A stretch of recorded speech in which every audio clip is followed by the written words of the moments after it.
নমস্কার বন্ধুরা, চলে এসেছি আরেকটি নতুন ভিডিও নিয়ে।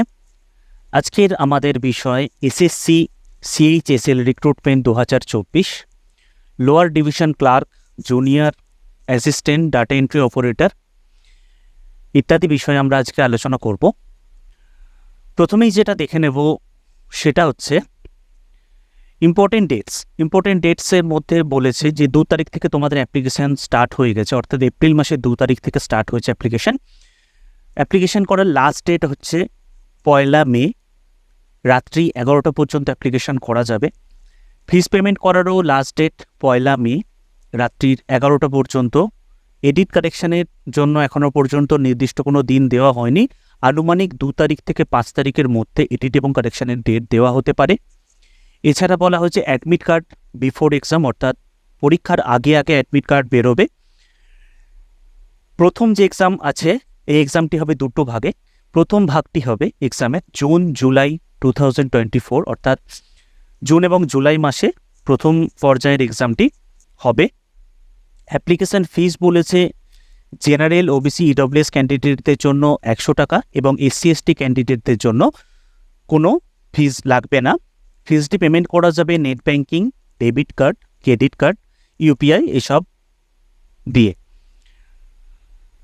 এরপর আসছি এজ লিমিট বলেছে মিনিমাম এজ 18 বছর এবং ম্যাক্সিমাম এজ 27 বছর। এছাড়াও কিছু এজ রিল্যাক্সেশন দেওয়া হয়েছে, যেমন এসসি এসটিদের 5 বছর, ওবিসির ক্ষেত্রে 3 বছর এবং পিডব্লিউবিডির ক্যান্ডিডেট অর্থাৎ যারা প্রতিবন্ধী ক্যান্ডিডেট তাদের জন্য 10 বছর।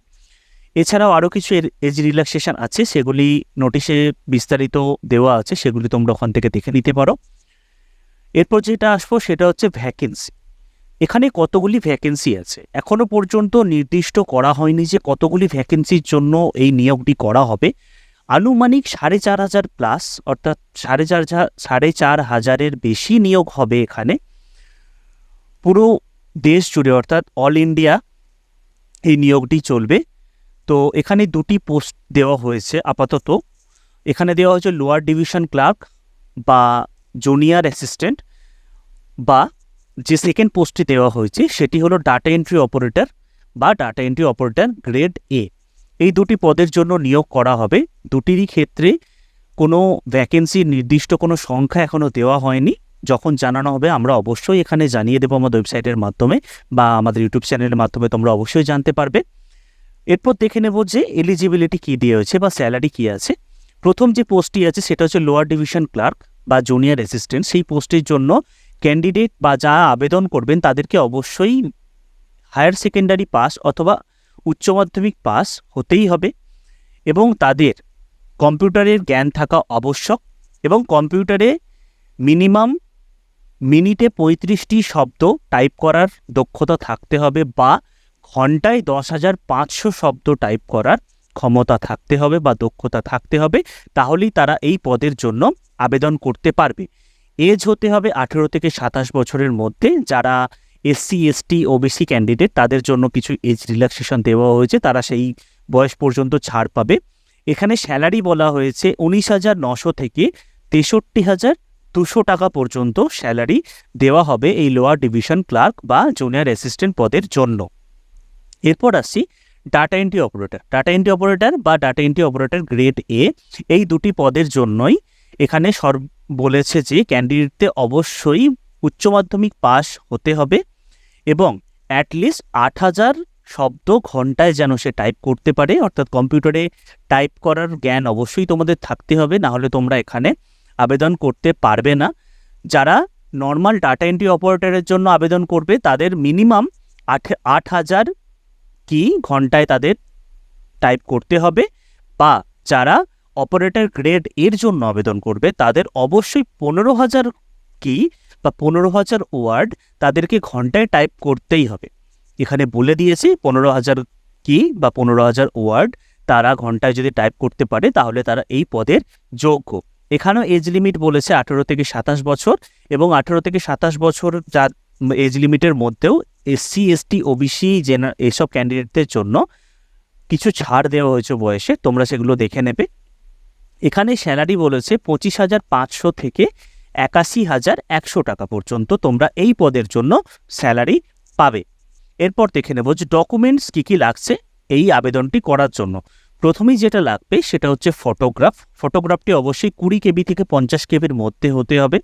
এরপর লাগছে সিগনেচারটি অবশ্যই 4 কেবি থেকে 12 কেবির মধ্যে হতে হবে। এছাড়াও লাগবে একটি ভ্যালিড ইমেল আইডি, একটি ভ্যালিড ফোন নাম্বার। এছাড়াও লাগবে আধার কার্ডের পাশাপাশি এখানে pan card, driving licence, voter card এইসব ডকুমেন্টসও লাগবে, সেগুলো এখানে উল্লেখ নেই। যাদের আধার কার্ড নেই তারা এনরোলমেন্ট আইডি দিয়েও এখানে রেজিস্ট্রেশন করতে পারবে। এছাড়াও লাগবে কাস্ট সার্টিফিকেট, 10th ক্লাস অর্থাৎ মাধ্যমিকের রেজাল্ট সার্টিফিকেট এবং 12-এর রেজাল্ট সার্টিফিকেট। এছাড়া যারা পিডব্লিউডি ক্যান্ডিডেট আছো অর্থাৎ যারা প্রতিবন্ধী ক্যান্ডিডেট আছো তোমাদের যে সার্টিফিকেটটি আছে সেই সার্টিফিকেটটিও এখানে লাগবে। তো তোমরা অবশ্যই সার্টিফিকেটটি এখানে শো করাবে বা তোমরা এখানে স্ক্যান করে রাখবে নিজের কাছে। এরপর দেখে নেবো যে অ্যাপ্লাই কীভাবে এখানে আমরা করতে পারবো। প্রথমেই বলে দিই, অ্যাপ্লাই করতে গেলে প্রথমে যেটা করতে হবে অফিসিয়াল ওয়েবসাইটে যেতে হবে। অফিসিয়াল ওয়েবসাইট থেকে আমরা এখানে অ্যাপ্লাই করতে পারবো বা আমাদের এই ওয়েবসাইটের মাধ্যমেই আমরা অ্যাপ্লাই করতে পারবো। আমি নিচে অ্যাপ্লাইয়ের লিঙ্ক দিয়ে দেবো আমার ভিডিও ডিসক্রিপশানে, তোমরা সেখান থেকে গিয়ে অ্যাপ্লাই করতে পারো। তো প্রথমে যেটা করতে হবে সেটা হচ্ছে রেজিস্ট্রেশন করতে হবে অ্যাট ফার্স্ট। তো রেজিস্ট্রেশন করা হয়ে গেলে তারপর তোমরা সেখানে লগ ইন করবে। তো রেজিস্ট্রেশন করার জন্য তোমাদের যেটা লাগবে সেটা হচ্ছে ইমেল আইডি এবং মোবাইল নাম্বার অবশ্যই লাগবে। তো রেজিস্ট্রেশন করতে গেলে একটি ফর্ম তোমাদের সামনে আসবে, সেই ফর্মটি তোমরা যথারীতি ফিল আপ করবে এবং সাবধানে ফিল আপ করবে। সব কিছু সঠিক তথ্য দিয়ে তোমরা ফিল আপ করবে, তাহলেই তোমাদের রেজিস্ট্রেশনটি কমপ্লিট হবে। রেজিস্ট্রেশনটি কমপ্লিট হয়ে গেলে তোমরা সেই রেজিস্ট্রেশন আইডি বা রেজিস্ট্রেশন নম্বর দিয়ে তোমরা এবং পাসওয়ার্ড যে তোমরা দেবে সেই পাসওয়ার্ড দিয়ে তোমরা লগ ইন করে নেবে। লগ ইন করার পরে স্টেপ 3-তে তোমরা যে অ্যাপ্লিকেশন ফর্মটি তোমাদের সামনে আসবে সেটি তোমরা ভালোভাবে ফিল আপ করে নেবে। ফিল আপ করার পরে তোমাদের কাছে যে ডকুমেন্টসগুলি চাওয়া হয়েছে অর্থাৎ ফটো, সিগনেচার, আরও যে সমস্ত ডকুমেন্টস চাওয়া হয়েছে সেই ডকুমেন্টসগুলোকে তোমরা সেখানে আপলোড করে দেবে। আপলোড করার পরে তোমরা যে এক্সামিনেশনের জন্য যে ফিসটি চাওয়া হয়েছে অর্থাৎ 100 টাকা, সেই ফিসটি তোমরা ওখানে পেমেন্ট করবে। SC/ST ক্যান্ডিডেটদের কোনো ফিস লাগবে না, আমি আগেও বলেছি। তো তোমরাই সেই ফিসটি সেখানে পেমেন্ট করবে। ফিস পেমেন্ট করার পর তোমরা সাবমিট বটনে ক্লিক করবে বা ফাইনাল সাবমিট তোমরা করে দেবে। ফর্মটা করে দেওয়া হয়ে গেলে তোমাদের অ্যাপ্লাই করার প্রসেস শেষ হয়ে যাবে। এরপর তোমরা অপেক্ষা করবে যে তোমাদের অ্যাডমিট কার্ড আসার জন্য। তো আমরা এখানে কিছু লিঙ্ক দিয়ে রেখেছি নিচে। আমি এর আগেই বলেছি যে অ্যাপ্লাই করার লিঙ্ক আমি নিচে ডিসক্রিপশানে দিয়ে দেবো বা আমরা ওয়েবসাইটের মাধ্যমেও দিয়ে দিয়েছি। অ্যাপ্লাই করে এখানে রেজিস্ট্রেশন লিঙ্ক, এখানে লগ ইন লিঙ্ক, এছাড়া অফিসিয়াল নোটিফিকেশানের লিঙ্ক দেওয়া আছে, অফিসিয়াল ওয়েবসাইটের লিঙ্ক দেওয়া আছে এবং আমাদের হোয়াটসঅ্যাপ একটি চ্যানেল আছে, হোয়াটসঅ্যাপ চ্যানেলেরও লিঙ্ক দেওয়া আছে। যারা খুব তাড়াতাড়ি তথ্য পেতে চাইছো বা খুব তাড়াতাড়ি তোমরা যাতে খবর পাও সেই জন্য আমি একটি হোয়াটসঅ্যাপ চ্যানেল ক্রিয়েট করেছি। সেই হোয়াটসঅ্যাপ চ্যানেলে তোমরা জয়েন হয়ে সেখানে তোমরা খুব তাড়াতাড়ি খবর পেতে পারো। তো তোমরা আজই জয়েন হয়ে যাও আমার হোয়াটসঅ্যাপ চ্যানেলে। তো আজকের বিষয় আমাদের এই পর্যন্তই। তো আজকে আর বেশি কিছু বলবো না।